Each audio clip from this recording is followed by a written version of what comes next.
प्यारे नाजरीन, इस हफ्ते की रीडिंग पिछले हफ्तों से बिल्कुल मुख्तलिफ है। एस्ट्रोलॉजी के मुताबिक वार्निंग का ताल्लुक किसी एक्सीडेंट से ज़रूरी नहीं होता, बल्कि एक गलत फैसले, एक छुपी हुई इंफॉर्मेशन या किसी फाइनेंशियल कमिटमेंट से हो सकता है।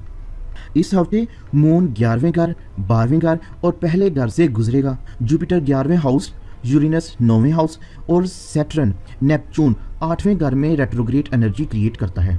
यानी इस हफ्ते में रियल लाइफ के अंदर hidden deals, financial documents, family secret, overseas news और पर्सनल रीस्टार्ट की एनर्जीज पे फोकस होगा। 29 और 30 जून किसी पर भरोसा करना महंगा पड़ सकता है। मून कैंसर में होगा और आपका 11वां घर एक्टिवेट हो जाएगा, लेकिन इस दफ़ा फोकस सिर्फ दोस्ती पर नहीं होगा, बल्कि किसी WhatsApp group, office team, family discussion में आपका नाम आ सकता है।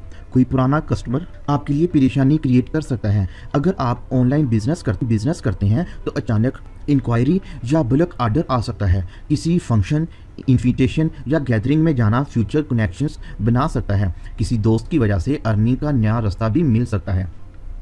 साथ वार्निंग भी ये है कि अगर कोई कहे सिर्फ साइन कर दें तो डॉक्यूमेंट बिना पढ़े साइन नहीं करने। ये हफ्ता पेपर वर्क वेरीफाई करने का है।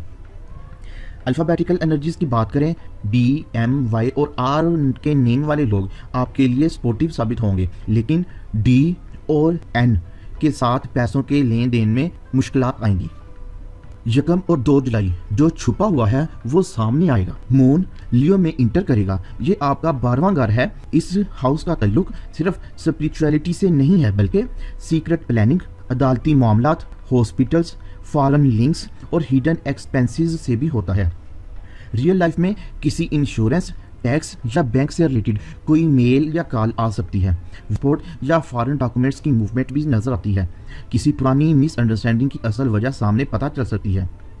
कोई शख्स जो चुप था अचानक आपसे कांटेक्ट करेगा। आपको किसी हिडन एक्सपेंसेस का पता चल सकता है। अगर आपको किसी से पैसा उधार देने की सोच आ सकती है तो इस वक्त इस हफ्ते की एनर्जी आपको कह रही है कि जल्दी मत कीजिएगा। 3, 4 और 5 जुलाई अब फैसला आपकी ज़िंदगी बदल सकता है। मून विर्गो में इंटर करेगा, यानी आपका पहला घर एक्टिवेट हो जाएगा। ये सिर्फ कॉन्फिडेंस का नहीं है, बल्कि आइडेंटिटी चेंज का हाउस है। रियल लाइफ के अंदर हेयर स्टाइल, ड्रेसिंग या पर्सनल ब्रांडिंग चेंज करने का फैसला हो सकता है। यूट्यूब, फेसबुक या बिजनेस पेज रीलॉन्च करने का प्लान बन सकता है।